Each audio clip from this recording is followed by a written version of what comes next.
Yes, dear students, good morning to all of you बच्चों.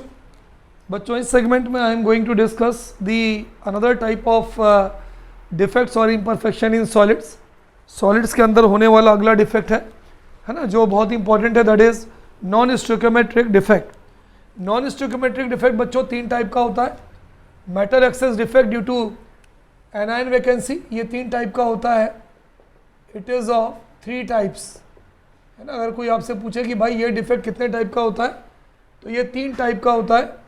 पहला जो होता है बच्चों, उसे हम बोलते हैं metal excess defect. Metal excess defect due to anion vacancy, है ना बच्चों. पहला जो डिफेक्ट होता है ये बहुत इंपॉर्टेंट है. ये नॉन स्टोइकोमेट्रिक का मैं आपको पहला पढ़ा रहा हूँ. पहला डिफेक्ट क्या होता है? Metal excess defect due to anion vacancy. अब बच्चों ये मेटल एक्सेस वर्ड क्या कहता है?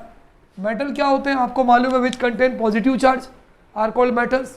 तो अगर ये मेटल एक्सेस डिफेक्ट है, इसका मतलब कहीं ना कहीं यहाँ पर जो क्रिस्टल है उस पर पॉजिटिव चार्ज एक्सेस अमाउंट में होगा. अगर ये मेटल एक्सेस डिफेक्ट है तो यहाँ पर जो पॉजिटिव चार्ज होगा वो ज़्यादा अमाउंट में होगा. चलिए हम इसका डायग्राम बनाते हैं, बहुत ध्यान से देखिएगा इसका डायग्राम. चलिए, है ना, लेट अस सी. 1 2 3 4, बिल्कुल सही Tiwari sir. 1 2 3 4, here also 1 2 3 4, here also 1 2 3 4. ठीक है. अच्छा, ये समझने के पहले हम ये समझ लें, ये तो ठीक है, नॉन स्टोइकोमेट्रिक डिफेक्ट तीन टाइप का होता है. ये नॉन स्टोइकोमेट्रिक डिफेक्ट क्या होता है? तो बच्चों अगर कोई पूछे कि नॉन स्टोइकोमेट्रिक डिफेक्ट क्या होता है, तो ऐसा डिफेक्ट जिसमें ratio of cations and anions, cations और एनायंस के बीच का रेशियो इज इक्वल टू 1. यानी हम ये कह सकते हैं A positive upon B negative is equal to 1. Therefore we can say number of cations is equal to number of anions. ठीक है. तो कोई अगर पूछे बच्चों आपसे कि भाई नहीं sorry, ratio of cations and anions is not equal to 1. भाई स्टोइकोमेट्रिक में तो एक के बराबर होते हैं, लेकिन नॉन स्टोइकोमेट्रिक में एक के बराबर नहीं होता. इसका मतलब ए पॉजिटिव बी पॉजिटिव का रेशियो एक के बराबर नहीं होता. यानी कैटायंस की संख्या कभी भी एनायन की संख्या के बराबर नहीं होती. तो अगर ऐसा होता है बच्चों तो वो नॉन स्टोइकोमेट्रिक डिफेक्ट होता है. बराबर जो था वो स्टोइकोमेट्रिक है. चलिए अब आगे बढ़ते हैं बच्चों. ठीक है, बिल्कुल बने रहिएगा साथ में मेरे. चलिए हमने क्या किया, इनको आपस में मिला दिया, हॉरिजॉन्टल लाइन को आपस में मिला दिया बच्चों. हॉरिजॉन्टल लाइन के बाद हमने क्या किया, इनकी वर्टिकल लाइन को भी आपस में मिला दिया बच्चों. अब यहाँ पे क्या होता है बच्चों, देखिए ए पॉजिटिव, है ना, आयनिक क्रिस्टल है तो आपको मालूम है बी निगेटिव. ए पॉजिटिव बी निगेटिव, अब ये पॉजिटिव है तो बोलो बच्चों बी निगेटिव. ए पॉजिटिव बी निगेटिव, ए पॉजिटिव बी निगेटिव है तो बोलो ए पॉजिटिव. बी निगेटिव ए पॉजिटिव बी निगेटिव, पॉजिटिव है तो बोलो बी निगेटिव. ए पॉजिटिव बी निगेटिव ए पॉजिटिव. हमने अल्टरनेट पोजीशन पे बच्चों ए पॉजिटिव और बी निगेटिव को हमने डाल दिया अल्टरनेट पोजीशन पे. कहीं से भी क्या होता है बच्चों, एक एनायन, भाई देखो हमें क्या करना है, अभी क्या है, न्यूट्रल है क्रिस्टल, जितने पॉजिटिव चार्ज है उतने ही निगेटिव चार्ज है. हमने क्या किया, कहीं से भी एक निगेटिव चार्ज हटा दिया. तो एक जब निगेटिव चार्ज हमने हटा दिया बच्चों, तो ये कौन सी वैकेंसी बन गई, एनायन वैकेंसी. एनायन की जगह खाली हो गई. लेकिन होता क्या है बच्चों, आयनिक क्रिस्टल हमेशा न्यूट्रल रहना चाहता है, हमेशा उदासीन रहना चाहता है कि जितने पॉजिटिव चार्ज हो उतने नेगेटिव चार्ज हो. तो उस आयनिक क्रिस्टल से कहीं से भी ये जो खाली जगह है, जो कैटायन जो एनायन हटा है, उसकी जगह पर कहीं एक इलेक्ट्रॉन आ जाता है, ई निगेटिव. ई निगेटिव मतलब इलेक्ट्रॉन, है ना. मेटल एक्सेस क्यों बोला, एक निगेटिव चार्ज हट गया तो पॉजिटिव चार्ज बढ़ गया. पॉजिटिव चार्ज बढ़ने के कारण क्या हो गया, ये मेटल एक्सेस हो गया. तो metal excess defect due to anion vacancy, जब एक निगेटिव आयन हटा तो मेटल ज़्यादा हो गए. इलेक्ट्रॉन है लेकिन इसका चार्ज कम होता है. तो हम ये कह सकते हैं यहाँ पे हुआ क्या, यहाँ पे क्या हुआ, anion vacancy occupied by electron, है ना. चार्ज को न्यूट्रल करने के लिए ये जो एनायन वैकेंसी थी उसको एक इलेक्ट्रॉन ने घेर लिया. तो anion vacancy occupied by electron is called as F centre. तो यहाँ पर हम बच्चों पहला पॉइंट लिख सकते हैं कि मेटल एक्सेस डिफेक्ट हो गया यहाँ पे. ठीक है. तो यहाँ पे क्या हो गया, एक्चुअली एनायन वैकेंसी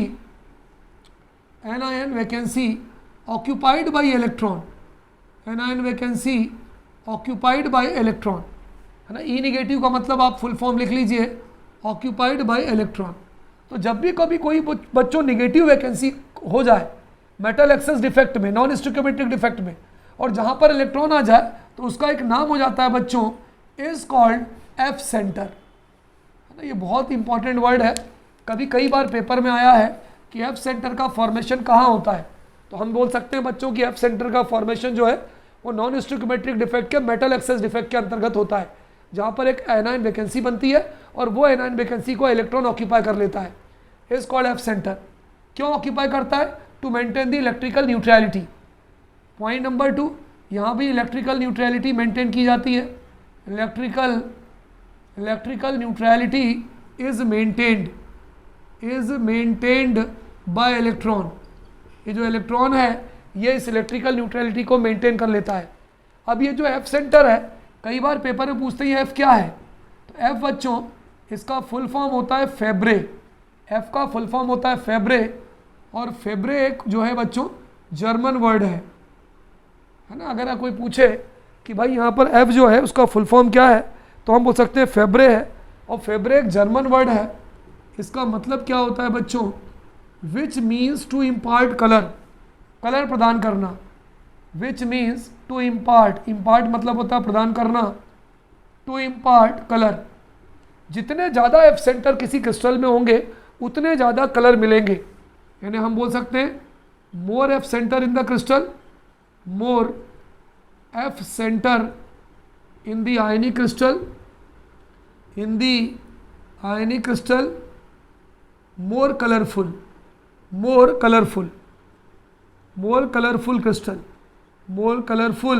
crystal। ठीक है, तो इस डिफेक्ट की सबसे बड़ी बात ये थी कि जब एनायन हट जाता है और एनायन वैकेंसी क्रिएट हो जाती है, तो that particular anion vacancy occupied by electron and that is called as F centre. F कौन सा वर्ड होता है? फेब्रे वर्ड होता है। जितने ज़्यादा एफ सेंटर होंगे उतना ज़्यादा हमारा जो क्रिस्टल है बच्चों वो कलरफुल होगा। एक सबसे इंपॉर्टेंट बात यह है बच्चों कि ये जो डिफेक्ट होता है जिसको हम मेटल एक्सेस डिफेक्ट बोलते हैं, due to anion vacancy, it is followed by Schottky defect. तो this defect is found in crystal with Schottky defect. तो डिफेक्ट्स फाउंड इन क्रिस्टल, ये भी बहुत इंपॉर्टेंट पॉइंट है। Defects found in ionic crystal with Schottky defect, SCH_TO Schottky defect. ये कई बार आपके कॉम्पिटिटिव एग्जामिनेशन में क्वेश्चन आ चुका है कि जो नॉन स्टोइकोमेट्रिक में जो मेटल एक्सेस डिफेक्ट है ड्यू टू एनायन वैकेंसी, ये कौन से क्रिस्टल के साथ पाया जा सकता है? तो ये हमारा शॉर्टकी डिफेक्ट वाले क्रिस्टल के साथ ये पाया जा सकता है, with the defect showing Schottky defect. कई सारे इसके एग्जाम्पल हो सकते हैं, लेकिन मेजर इसका जो एग्जाम्पल है sodium chloride and caesium chloride. तो सोडियम क्लोराइड और सीजियम क्लोराइड के अंदर जो डिफेक्ट पाया जाता है वो मेटल एक्सेस डिफेक्ट पाया जाता है बच्चों, due to anion vacancy. Is it clear बच्चों? चलिए, now let us see another defect which is called as metal excess defect due to interstitial cation. अब बच्चों 3 टाइप में से हम यहाँ पर दूसरा टाइप देखेंगे, metal excess defect due to interstitial cation. इसके पहले वाला क्या था? Metal excess defect due to anion vacancy, और एनायन वैकेंसी की जगह इलेक्ट्रॉन ने ले ली थी, जिसको हमने एफ सेंटर बोला था। यहाँ पर ये 3 टाइप के थे, दूसरा वाला है, दूसरे वाले को हम बोल सकते हैं metal excess defect due to extra cation, है ना। एक्स्ट्रा कैटायन के कारण मेटल एक्सेस डिफेक्ट। इसको डायग्राम से आसानी से समझा जा सकता है। वही वाला 4 चीज, 1 2 3 4, here also 1 2 3 4, here also 1 2 3 4, here also 1 2 3 4। Is it clear? वही line, horizontal line and vertical line, दो जो लाइन बनती है बच्चों, ये हमने इसकी वर्टिकल लाइन ले ली, ये पूरी हमने इसकी वर्टिकल लाइन ले ली, और वर्टिकल लाइन के बाद ये हमने इसकी हॉरिजॉन्टल लाइन ले लिया। So we have taken its vertical line as well as the horizontal line। Ionic crystal है तो बिल्कुल सही, A positive B negative ion होंगे, A positive B, again we can write here B negative. यहाँ पर हम फिर से लिख सकते हैं B नेगेटिव। ये 4 की पट्टी बनती है, ये हमने यहाँ पे 5 की पट्टी बना दी है, ये पट्टी हम 4 की बनाते हैं, एक में कम कर देता हूँ, ये हटा दिया।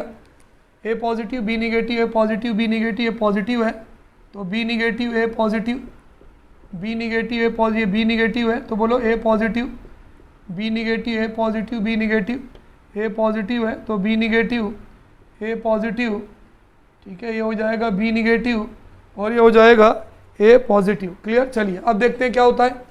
अब मेटल एक्सेस डिफेक्ट का मतलब क्या हो गया, पॉजिटिव आयन का बढ़ना।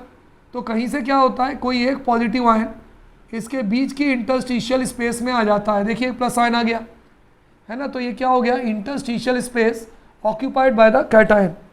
यहाँ पर हम लिख सकते हैं बच्चों कि इसकी जो इंटरस्टिशियल स्पेस है occupied by cation, interstitial space, interstitial space occupied by cation.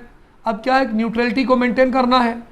Neutrality को मेंटेन करने के लिए इसके पास वाली इंटरस्टिशियल स्पेस में कहीं से इसका इलेक्ट्रॉन भी आता है, तो हम ये कह सकते हैं कि to maintain electrical neutrality, to maintain electrical neutrality, electrical neutrality near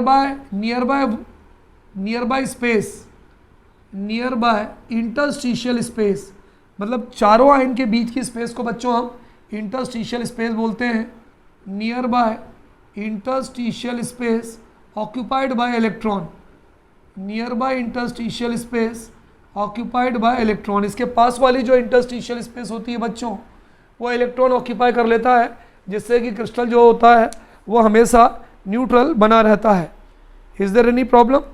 इस तरह का डिफेक्ट उस आयनिक क्रिस्टल के साथ पाया जाता है हैविंग फ्रैंकल डिफेक्ट।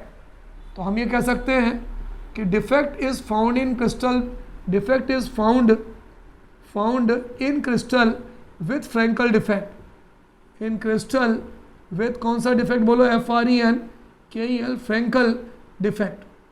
तो देखो यहाँ भी मेटल एक्सेस डिफेक्ट था, प्लस साइन बढ़ गया है, वहाँ भी प्लस साइन बढ़ गया था। इससे पहले जो प्लस साइन बढ़ा था वो एनायन वैकेंसी के कारण होता, क्योंकि वहाँ एक इलेक्ट्रॉन निकल गया था।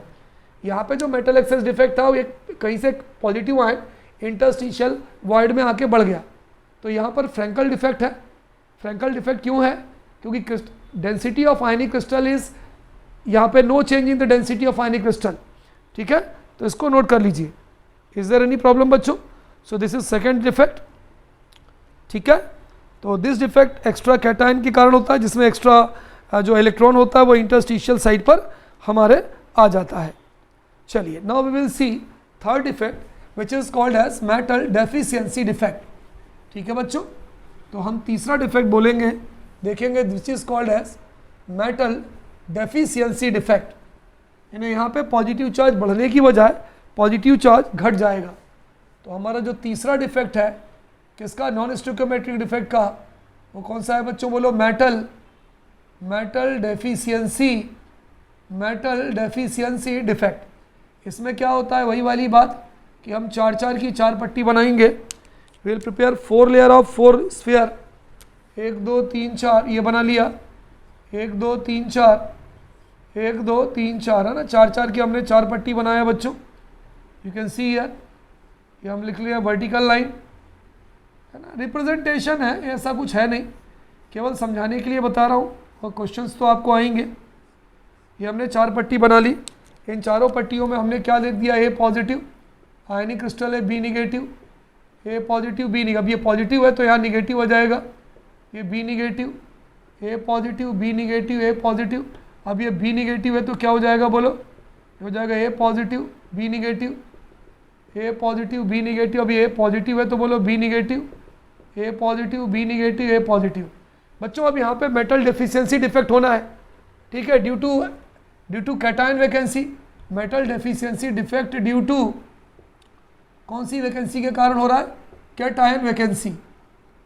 अब यहाँ पर क्या होता है बच्चों, कहीं से भी एक कैटायन अपनी जगह छोड़कर हट गया है ना, कहीं से भी बच्चों यहाँ पर एक पॉजिटिव आयन अपनी जगह छोड़कर हट गया। जब पॉजिटिव आयन अपनी जगह छोड़कर हट गया तो इसकी जो वैकेंसी होगी बच्चों उसे हम बोलेंगे cation vacancy.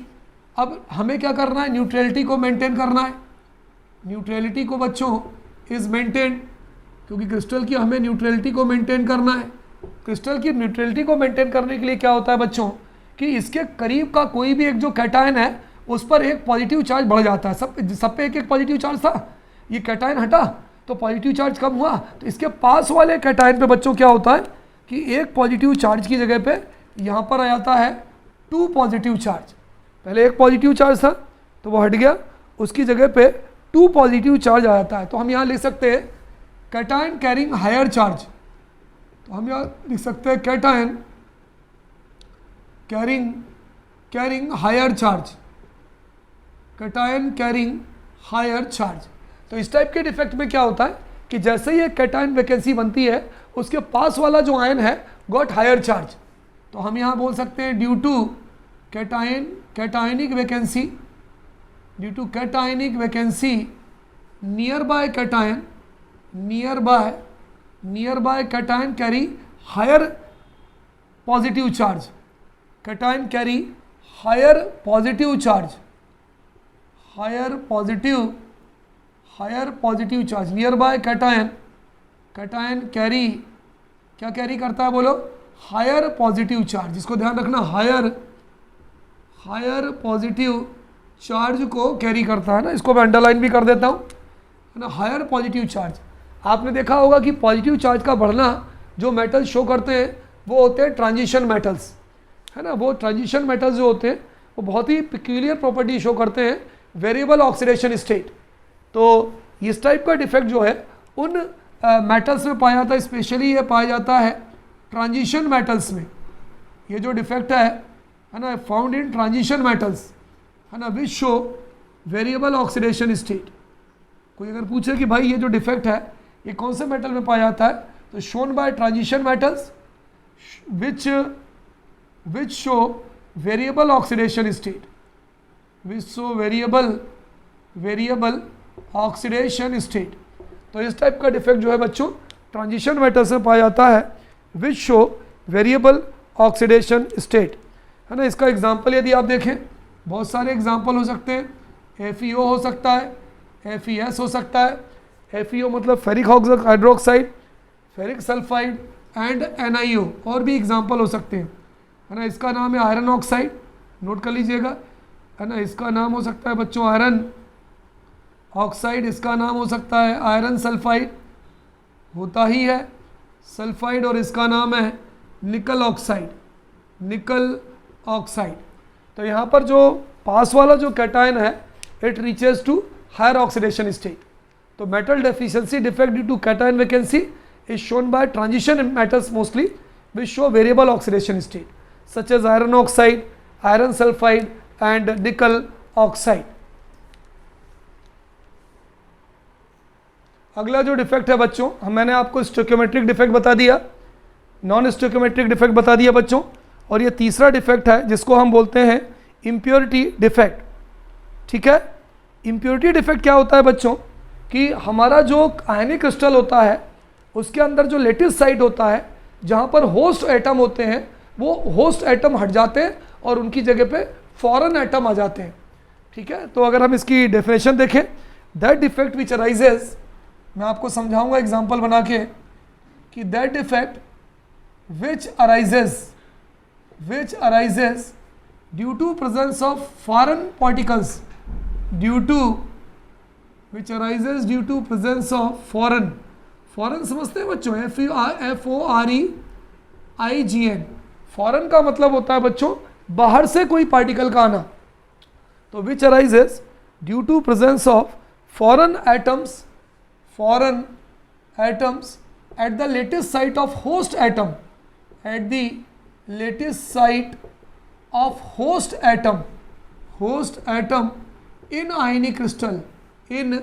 in ionic crystal called impurity defects, in ionic crystal called impurity defect।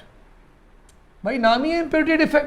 Ionic crystal के अंदर जो होस्ट एटम होगा लेटेस्ट साइट पे वो हट जाएगा और उसकी जगह पे कोई दूसरा बाहर से जो हमने मिलाया है गर्म करके, भाई सॉलिड में कैसे मिलाएंगे, सॉलिड को मेल्ट करेंगे, मेल्ट करने के बाद कोई दूसरा सब्सटेंस डाल देंगे तो वो जो उसकी जगह है वो हट जाएगी, उसकी जगह पे कोई दूसरा आयन आ जाएगा।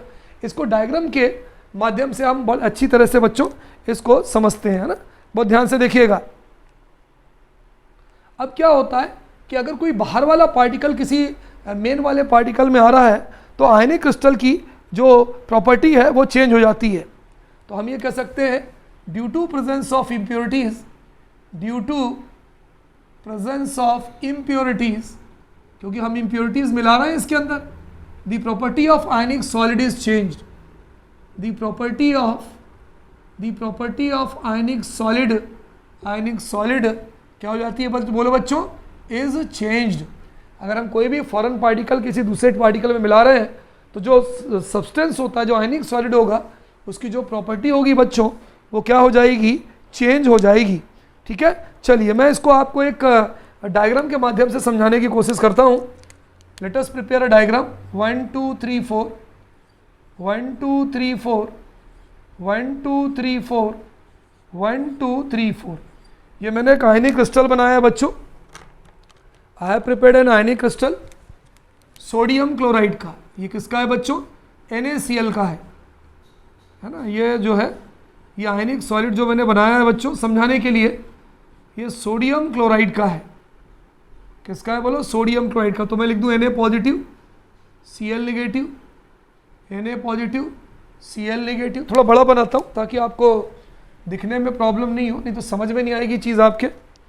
चलिए मैं बड़ा बना देता हूँ। 1 2 3 4 1 2 3 4 1 2 3 4 1 2 3 4। ठीक है, ये हो गई आपकी वर्टिकल लाइन, ये वर्टिकल लाइन हो गई बच्चों, और ये आपकी हो गई हॉरिजॉन्टल लाइन, है ना। ये आपकी हॉरिजॉन्टल लाइन हो गई।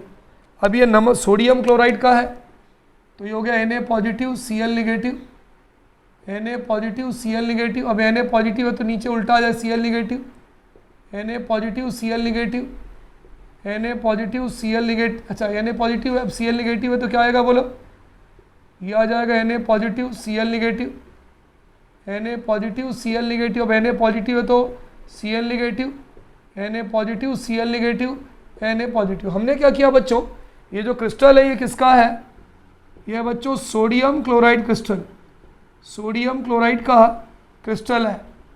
इस सोडियम क्लोराइड के क्रिस्टल को हमने मोल्टन स्टेट में लिया है। किस स्टेट में लिया है बच्चों बताओ, मोल्टन सोडियम क्लोराइड लिया है हमने, लिया है। यहाँ मैं लिख रहा हूँ molten sodium chloride, sodium chloride. और इसमें मैंने क्या किया है कि मोल्टन सोडियम क्लोराइड का क्रिस्टल लेके मैंने इसके अंदर स्ट्रॉन्शियम क्लोराइड की इम्प्योरिटी मिला दी है। किसकी इम्प्योरिटी मिलाई है बच्चों मैंने, इम्प्योरिटी ऑफ स्ट्रॉन्शियम क्लोराइड, है ना। स्ट्रॉन्शियम क्लोराइड का फार्मूला होता है SrCl2, इसको हम बोल सकते हैं स्ट्रॉन्शियम, स्ट्रॉन्शियम क्लोराइड की इम्प्योरिटी मिला दी। तो अब स्ट्रॉन्शियम क्लोराइड क्या करेगा, इस सोडियम क्लोराइड को इसकी जगह से हटा देगा। मान लीजिए मैंने एक हटा दिया और यहाँ पर आ जाएगा इस सोडियम क्लोराइड को, सोडियम क्लोराइड वाले क्रिस्टल से सोडियम को उसकी जगह से हटा दिया। तो ये जो है इसने सोडियम को उसकी जगह से हटा दिया। एक सोडियम यहाँ हटाया, एक सोडियम यहाँ हटाया। भाई देखो स्ट्रॉन्शियम का, स्ट्रॉन्शियम SrCl2 है, SrCl2 का मतलब स्ट्रॉन्शियम पे 2 पॉजिटिव चार्ज है। तो अगर हम इसके अंदर स्ट्रॉन्शियम मिलाएंगे, ये सोडियम क्लोराइड का पूरा क्रिस्टल है, सोडियम पर 1 पॉजिटिव चार्ज होता है। हमने इसके अंदर स्ट्रॉन्शियम मिलाया है, स्ट्रॉन्शियम में 2 पॉजिटिव चार्ज होता है। तो जब इस पूरे क्रिस्टल के अंदर कहीं ना कहीं स्ट्रॉन्शियम आएगा, स्ट्रॉन्शियम आएगा, ये इसके अंदर चला आया स्ट्रॉन्शियम, तो ये क्या करेगा कि एक सोडियम आयन को और हटाएगा, क्योंकि स्ट्रॉन्शियम के ऊपर 2 पॉजिटिव चार्ज है। कितने पॉजिटिव चार्ज है बच्चों, 2। तो ये यहाँ से भी Na+ को हटा दिया, तो यहाँ से तो Na+ हटा, यहाँ भी Na+ हट गया। तो इस तरह से हमने ये देखा कि इस डिफेक्ट को हम बोलेंगे impurity defect. This defect is called as impurity defect. ठीक है बच्चों, this called as impurity defect. और अगर हम सुनिए, ये बहुत इंपॉर्टेंट पॉइंट है, इम्प्योरिटी डिफेक्ट के अंदर एक वर्ड आता है जो बहुत इंपॉर्टेंट वर्ड आता है, डोपिंग। क्या आता है, डोपिंग। कभी कभी हमारे पेपर में क्वेश्चन आता है, what do you mean by doping. तो the process of adding impurity in an ionic crystal due to which the property of ionic crystal is changed. किसी भी आयनिक क्रिस्टल के अंदर अगर आप इम्प्योरिटी मिलाओ, जैसे हमने यहाँ मोल्टन सोडियम क्लोराइड को पिघला के उसके अंदर स्ट्रॉन्शियम क्लोराइड की इम्प्योरिटी मिला दी, तो आयनिक क्रिस्टल की प्रॉपर्टी चेंज हो गई। इस प्रोसेस को हम क्या बोलते हैं, डोपिंग कहते हैं। क्या बोलते हैं बोलो, डोपिंग। तो हम ये कह सकते हैं कि the process of adding impurity the process of, कभी कभी हमारे पेपर में क्वेश्चन आता है कि what do you mean by doping, the process of adding impurity to the ionic crystal जिसके कारण ड्यू टू विच, जिसके कारण the property of ionic crystal is changed, due to which the property of ionic solid भी कह सकते हो या आयनिक crystal भी कह सकते हो, इज चेंज्ड कॉल्ड डॉपिंग। उसको हम क्या बोलते हैं बच्चों, उसे हम डॉपिंग कहते हैं। तो कुल मिलाकर अगर हम देखें, यहाँ पर हमने जो एग्जांपल लिया है ये किसका है, इम्प्योरिटी डिफेक्ट का है। और इम्प्योरिटी डिफेक्ट के अंदर एक बहुत शब्द आता है which is called as doping. ठीक है, तो यहाँ पर जो है डॉपिंग हो गया। Solid solution of calcium chloride and silver chloride. तो यहाँ पर हम एक और एग्जांपल ले सकते हैं, कैल्शियम क्लोराइड और सिल्वर क्लोराइड को मिलाकर भी हम इम्प्योरिटी डिफेक्ट क्रिएट कर सकते हैं। ठीक है, तो मैंने जो डिटेल एग्जांपल लिया वो मोल्टन सोडियम क्लोराइड में हमने जब स्ट्रांशियम क्लोराइड की इम्प्योरिटी मिलाया तो इम्प्योरिटी डिफेक्ट हुआ। एक बार और समझ लीजिए बच्चों, पहला डिफेक्ट था स्टोइकोमेट्रिक डिफेक्ट, वो 4 टाइप का था, vacancy defect, interstitial defect, Schottky defect, Frenkel defect. पहले जो 2 डिफेक्ट थे वो नॉन आयनिक सॉलिड के थे, दूसरे डिफेक्ट थे तो वो आयनिक सॉलिड के थे। इसके बाद मैंने आपको पढ़ाया नॉन स्टोइकोमेट्रिक डिफेक्ट, इसमें कैटायन और एनायन का रेशियो का साइज इक्वल, रेशियो बराबर नहीं होता, number of cations number of anions के बराबर नहीं होते। उनमें मैंने आपको 3 बताया, metal excess defect due to anion vacancy, metal excess defect due to interstitial cation और metal deficiency defect due to cation vacancy. इसके बाद बच्चों ये जो तीसरा डिफेक्ट था जो मैंने आपको बताया that is called as impurity defect. इस इम्प्योरिटी डिफेक्ट के अंदर एक बहुत 2 टर्म्स थी जो बहुत इंपॉर्टेंट थी, जो आपके कॉम्पिटिटिव एग्जामिनेशन में आ सकती हैं। पहला था एफ सेंटर। एफ सेंटर के बारे में कहाँ क्रिएट होती है, एफ सेंटर हमारा बनता है metal excess defect due to anion vacancy. जहाँ पर मैंने आपको बताया था anion vacancy occupied by electron is called F centre. फैब्रे, जितना ज़्यादा एफ सेंटर होगा उतना ज़्यादा कलरफुल आयनिक क्रिस्टल होगा। दूसरा जो इंपॉर्टेंट टर्म थी जो डोपिंग थी, जो कहाँ आई, इम्प्योरिटी डिफेक्ट में आई। क्लियर। सो इस तरह से बच्चों मैंने जो भी इम्परफेक्शंस या डिफेक्ट जितने भी थे इस यूनिट के अंदर उसको मैंने आपको एग्जाम्पल के साथ बताया। इसको अच्छे से पढ़िएगा, it's MCQs will be most important for JEE and NEET examination. Okay students, good day to all of you बच्चों।